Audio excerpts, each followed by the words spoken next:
주님께서 여러분과 함께 또한 사제의 영과 함께 마테오가 전한 거룩한 복음입니다. 주님 영광 받으소서.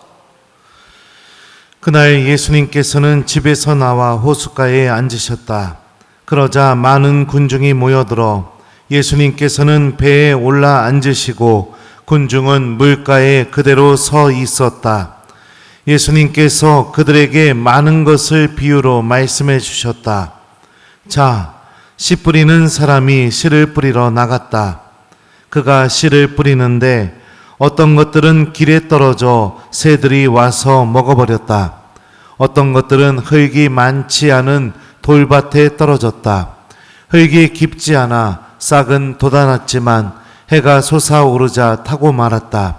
뿌리가 없어서 말라버린 것이다. 또 어떤 것들은 가시덤불 속에 떨어졌는데 가시덤불이 자라면서 숨을 막아버렸다. 그러나 어떤 것들은 좋은 땅에 떨어져 열매를 맺었는데 어떤 것은 100배, 어떤 것은 60배, 어떤 것은 30배가 되었다. 귀 있는 사람은 들어라. 제자들이 예수님께 다가와 왜 저 사람들에게 비유로 말씀하십니까? 하고 물었다. 예수님께서 그들에게 대답하셨다. 너희에게는 하늘나라의 신비를 아는 것이 허락되었지만 저 사람들에게는 허락되지 않았다. 사실 가진 자는 더 받아 넉넉해지고 가진 것이 없는 자는 가진 것마저 빼앗길 것이다. 내가 저 사람들에게 비유로 말하는 이유는 저들이 보아도 보지 못하고 들어도 듣지 못하고 깨닫지 못하기 때문이다. 이렇게 하여 이사야의 예언이 저 사람들에게 이루어지는 것이다. 너희는 듣고 또 들어도 깨닫지 못하고 보고 또 보아도 알아보지 못하리라. 저 백성이 마음은 무디고 귀로는 제대로 듣지 못하며 눈은 감았기 때문이다. 이는 그들이 눈으로 보고 귀로 듣고 마음으로 깨닫고서는 돌아와 내가 그들을 고쳐주는 일이 없게 하려는 것이다. 그러나 너희의 눈은 볼 수 있으니 행복하고 너희의 귀는 들을 수 있으니 행복하다. 내가 진실로 너희에게 말한다. 많은 예언자와 의인이 너희가 보는 것을 보고자 갈망하였지만 보지 못하였고 너희가 듣는 것을 듣고자 갈망하였지만 듣지 못하였다. 그러니 너희는 씨 뿌리는 사람의 비유를 새겨 들어라. 누구든지 하늘나라에 관한 말을 듣고 깨닫지 못하면 악한 자가 와서 그 마음에 뿌려진 것을 빼앗아 간다. 길에 뿌려진 씨는 바로 그러한 사람이다. 돌밭에 뿌려진 씨는 이러한 사람이다. 그는 말씀을 들으면 곧 기쁘게 받는다. 그러나 그 사람 안에 뿌리가 없어서 오래가지 못한다. 그래서 말씀 때문에 환난이나 박해가 일어나면 그는 곧 걸려 넘어지고 만다. 가시덤불 속에 뿌려진 씨는 이러한 사람이다. 그는 말씀을 듣기는 하지만 세상 걱정과 재물의 유혹이 그 말씀의 숨을 막아버려 열매를 맺지 못한다. 좋은 땅에 뿌려진 씨는 이러한 사람이다. 그는 말씀을 듣고 깨닫는다. 그런 사람은 열매를 맺는데 어떤 사람은 100배, 어떤 사람은 60배, 어떤 사람은 30배를 낸다. 주님의 말씀입니다. 그리스도님 찬미합니다. 오소서 성령님. 좋은 땅에 뿌려진 씨는 이러한 사람이다. 그는 말씀을 듣고 깨닫는다. 그런 사람은 열매를 맺는데 어떤 사람은 100배, 어떤 사람은 60배, 어떤 사람은 30배를 낸다. 안녕하세요. 얼굴 좀 봅시다. 이뻐라. 아이고 이뻐라. 역시 미사는 제 교우들이랑 하는 게 최고로 좋습니다. 네. 보고 싶었슈? 네. 진짜요? 네. 나도 보고 싶었슈. 막 지금 막 여기 제대에서 여기까지 와서 저기 뭐요 복음을 막 읽는데 가슴 속에서 막 이렇게 표현할 수 없는 힘이 막 솟아나 가지고 죽을 것 같습니다 지금. 예. 그래요. 여러분들 제가 지난 1주 동안 주교회의 요청으로 제주도 엠마오 연수원에서 피정을 이렇게 해주고 왔습니다. 근데 마테오복음 이렇게 통독할 수 있게 도와드렸는데 그 강의 내용은 우리 본당 밴드에 다 올려놨어요. 보신 분들 계실지 모르겠습니다. 유튜브에는 공개 안 했습니다. 예. 그리고 공개할 마음도 없어요. 우리 본당 교우들만 보라고. 근데 아무튼 이제 마태복음을 이제 잘 읽을 수 있게 이렇게 또 이 메시지들을 잘 알아들을 수 있게 도와드리면서 강의를 이렇게 해나갔는데 목요일쯤 되니까 굉장히 많은 교우들이 고해성사를 청하는 겁니다. 한 2시간 반, 한 3시간 정도 이 성사를 이렇게 주게 되었어요. 그러니까 하느님 말씀을 계속 듣게 되니까 마음 안에서 어떤 일이 벌어졌을까요? 깨닫는 일이 벌어지게 된 거죠. 내가 이렇게 살면 안 되는구나. 내가 주님을 이렇게 외면하면 안 되는 거구나. 근데 예수님은 이렇게 40년, 50년, 60년을 살아온 나를 떠나신 적이 없구나. 정말로 많은 교우들이 눈물을 흘리면서 고해성사를 하고 어떤 교우들 같은 경우는 평생 한 번도 그 어떤 신부님에게도 고백하지 않았던 죄를 고백하면서 눈물을 쏟아내고 회개의 열매를 맺어내고 그런 일이 벌어졌습니다. 좋은 땅에 뿌려진 씨앗이 된 거죠. 오늘 복음을 보면 여러분들 예수님께서 길, 돌밭, 가시덤불, 좋은 땅 이 4개의 땅에 대해서 이야기하십니다. 그런데 이 4개의 땅의 공통점이 뭘까요? 뭘 것 같아요? 1번. 첫 번째, 1번이 아니에요. 첫 번째. 주님께서 그럼에도 불구하고 끊임없이 말씀의 씨앗을 뿌리시는 땅이라는 거.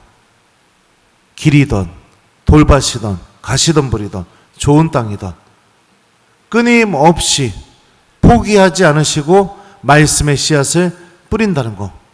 이게 첫 번째 공통점입니다. 두 번째는요. 길, 돌밭, 가시덤불, 좋은 땅. 두 번째는 뭐죠? 이거 큰일 났네요. 본당 신부 돌아왔는데 말이에요. 일주일 동안 딴 신부랑 미사해갖고 지금 다 잊어버렸어요. 자, 두 번째 공통점. 길도, 돌밭도, 가시덤불도, 좋은 땅도 어떤 사람들이다? 주님의 말씀을 듣는 사람들이다. 모두가 다 하나님의 말씀을 듣고 있는 사람들이다. 이게 두 번째 공통점입니다. 그러니까 예수님은 포기하지 않고 계속해서 그 사람이 구원으로, 영원한 생명으로, 하나님의 용서로, 주님의 자비로, 하나님께서 주시는 기쁨으로 올 수 있는 복음의 씨앗을 끊임없이 뿌려주시고, 이게 첫 번째 공통점. 두 번째는 모두가 하나님의 말씀을 듣는 사람이다. 다 듣고 있는 사람들이. 근데 길, 돌밭, 가시덤불과 좋은 땅을 구분짓게 하는 유일한 행동 한 가지가 뭘까요? 깨닫는 겁니다. 좋은 땅에 대해서 주님께서 이렇게 묘사하세요. 좋은 땅에 뿌려진 씨는 이러한 사람이다. 그는 말씀을 듣고 깨닫는다. 듣기만 하는 것이 아니라 깨닫는 거예요. 깨닫게 되니까 어떤 일이 벌어져요? 이러면 안 되겠구나.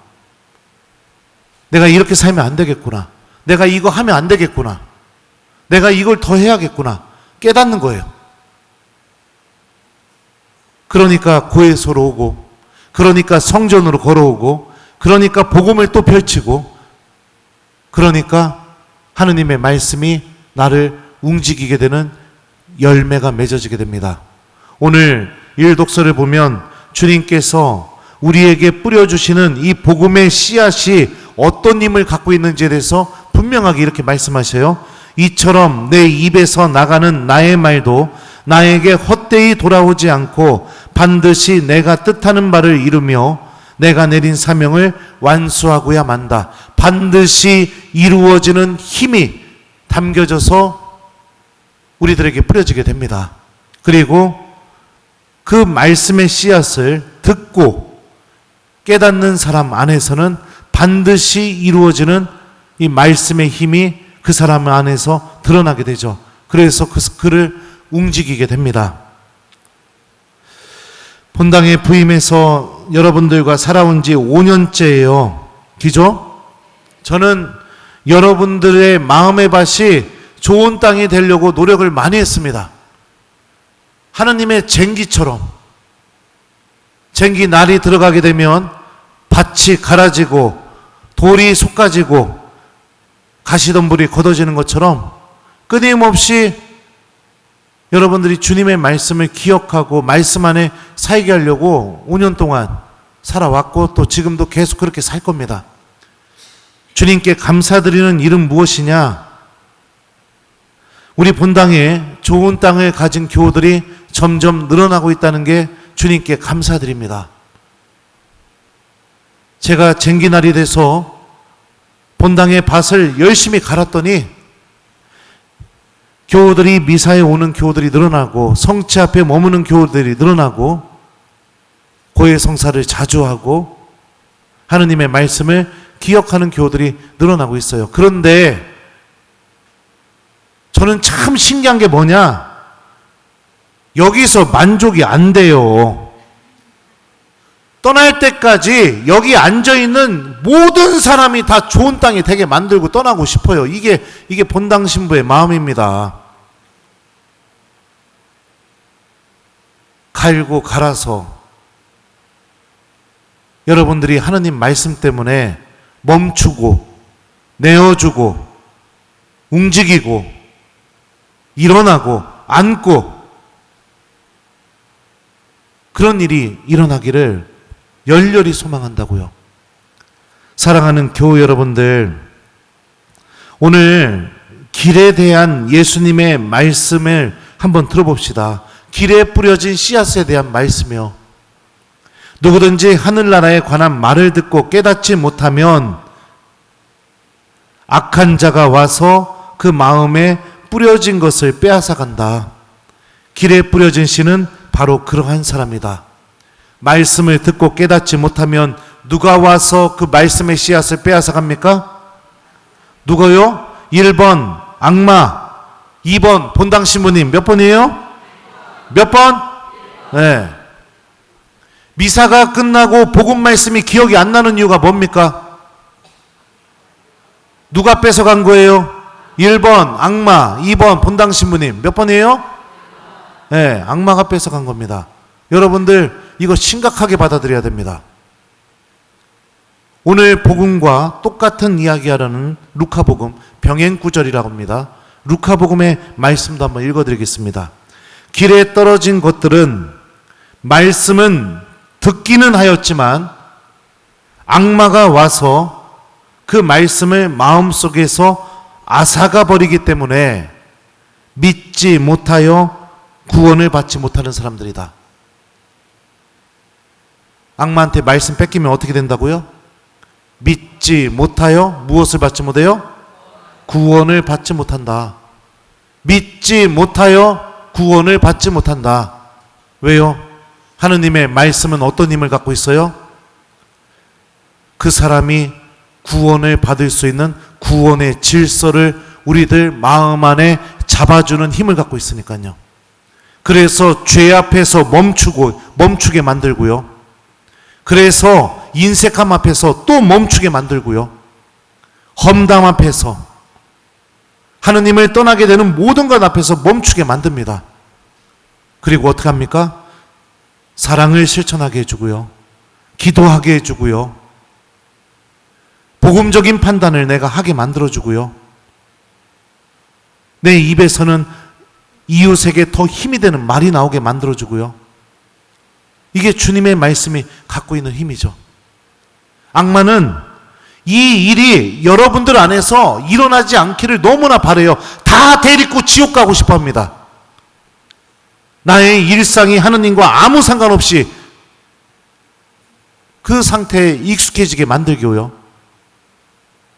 죄 앞에서 기뻐하고 인색함 앞에서 당연하다고 생각하게 만들고 하느님께로 향하는 길 앞에서 언제나 바쁘고 해야 할 일이 많으니 주님 안 됩니다 라고 외치게 만듭니다. 그런데 어떡하죠? 주님께서 말씀하신 하느님 나라의 비유에서요, 어떤 왕이 혼인잔치에서 자, 혼인잔치가 준비되었으니 여러분들 모두 오시오 했더니 어떻게 했습니까? 어떤 자는 밭에 나가 일해야 된다고 안 된다고 하고, 어떤 자는 장사하러 가야 돼서 안 된다고 하고, 하느님의 구원을 스스로 거부하는. 여러분들은 어떤 사람입니까? 제가 왜 미사 끝나고 여러분들 성전 입구에서 복음 말씀 물어볼까요? 1번 본당 교우들 괴롭히기 위해서, 2번 악마에게 말씀 빼앗기지 않게 하기 위해서. 몇 번이에요? 네. 여러분들 악마에게 하느님 말씀 빼앗기지 않게 하기 위해서입니다. 그동안 사목을 해보니 넘쳐납니다. 미사 끝나고 악마한테 주님의 말씀을 빼앗기고 나가는 교우들이요. 전부 다 길바닥이에요. 그러니 어떡합니까? 하느님의 말씀이 그 사람을 뭐를 바꿔놓습니까?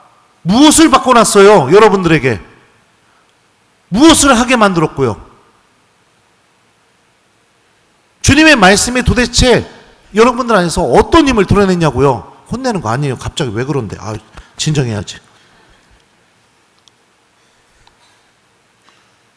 그러면 생각을 해봅시다. 주님의 말씀이 그 사람도 못 바꿔요. 그러면 도대체 그 사람을 누가 바꿔놓을 수 있겠습니까? 누가 바꿔놓을 수 있겠어요?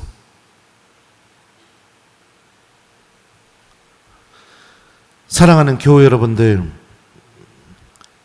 우리가 미사에 오는 이유는 그분의 말씀을 듣기 위해서 오는 것입니다. 그리고 그 말씀이 고백하고 있는 그 예수님을 만나게 하기 위해서 오는 거예요. 성체 안에 살아계시는 그 예수님을 만나기 위해서 오는 것이죠. 그리고 집으로 돌아갔을 때는 그 말씀을 잘 간직해서 내 가정 안에서, 내가 만나는 이웃들 안에서 그 말씀의 열매가 맺어져야겠죠. 힘이 드러나야겠죠. 듣기만 하고 아무것도 하지 않으면 여러분들 길, 돌밭, 가시덤불 뿐입니다. 듣기만 하고 기뻐할 줄은 아는데 아무것도 하지 않는다면 당연히 돌밭과 가시덤불밖에 되지 않아요. 복음을 기억하고 실천하십시오. 이게 여러분들 안에서 살아계신 하느님을 체험하게 만들어주고요, 여러분들의 삶의 질서가 구원의 질서로 바뀌게 됩니다. 아침에 일어나면 복음을 펴서 읽으십시오.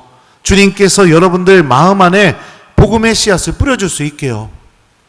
제가 청년성서 가르쳐 보니까 요즘 청년들은 그런데요. 아침에 일어나서 제일 먼저 하는 게 뭔지 아세요?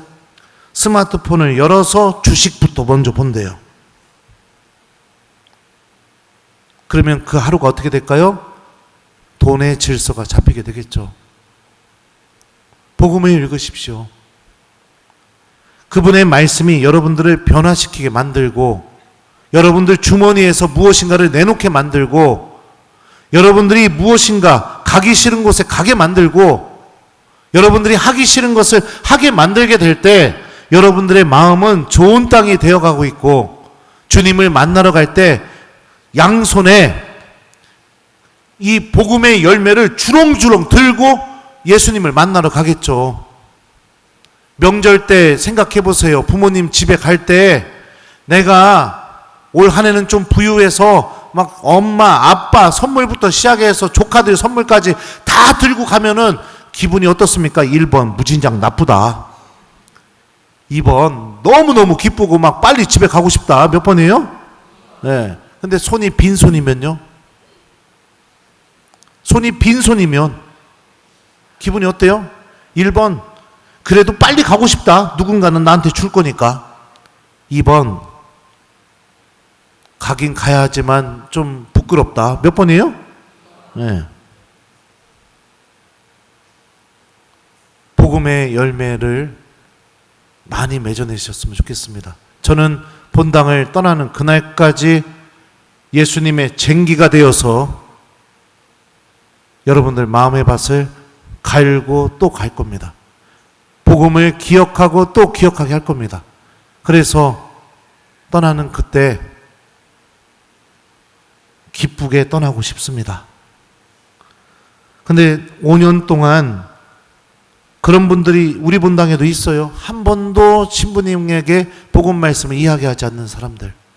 단 한 번도 얘기해 주지 않는 사람들. 그 완고함을 도대체 누가 바꿔놓을 수 있겠습니까? 그래도 희망적인 건 이미 본당 교회의 반 이상이 좋은 땅이 되어서 미사를 사랑하고 고해성사를 사랑하고 성체조배를 사랑하고 하느님의 말씀을 사랑하고 있기 때문에 희망적입니다.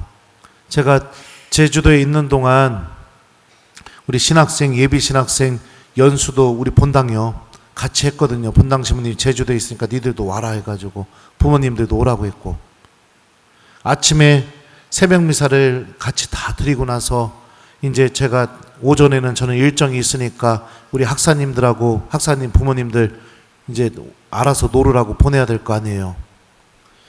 그래갖고 보내려고 했더니 역시 우리 본당 교우들은 다르더라고요. 저를 딱 보자마자 곧바로 복음 말씀을 막 얘기해 주는 거예요. 거기서 딴 교우들이 보던 말던. 얼마나 이쁜 모습이에요. 하느님 보기에 얼마나 빛나는 모습이에요. 네. 신앙인이 하느님 말씀 잘 간직했습니다, 신부님. 이렇게 사제에게 알려주는 거예요. 그러면은 그 사제는 얼마나 기쁘겠어요. 네. 그래서 제가 속으로 생각했죠. 역시 내 교우는 다르구나. 사랑하는 우리 교우 여러분들, 하루하루 우리 하느님의 말씀의 힘을 믿으면서 그분의 말씀이 우리 마음속에 들려지게 될 때 생명의 질서, 구원의 질서가 잡히게 만들고, 그래서 그분의 말씀이 우리들을 움직이게 만드는 이 은총의 삶을 절대로 중단하지 마십시오. 좋은 땅이 되어가고 있는 모습입니다. 그리고 포기하지 말고 그분의 말씀을 붙들고 실천하는 하느님의 자녀로서 살아가는 한 주를 보냈으면 좋겠습니다. 저는 예수님이 길에다 돌밭에다가 가시덤불에다가 끊임없이 포기하지 않고 복음의 씨앗을 뿌리시는 것처럼 저도 본당을 떠나는 날까지 예수님의 쟁기가 되어서 그 길, 돌밭, 가시덤불 끝까지 갈아 엎어버리고 그리고 떠날 겁니다. 좋은 땅이 되게 하려고요. 숙제는 무엇이냐? 이번 주는요, 아침에 눈 뜨면 제일 먼저 복음을 읽어보기, 이거를 숙제로 드립니다. 그래서 그 말씀과 함께 오늘 하루를 살면서 하루하루 말씀의 열매를 맺어내는 한 주를 보냈으면 좋겠어요. 좋은 땅에 뿌려진 씨는 이러한 사람이다. 그는 말씀을 듣고 깨닫는다. 그런 사람은 열매를 맺는데 어떤 사람은 100배, 어떤 사람은 60배, 어떤 사람은 30배를 낸다. 아멘.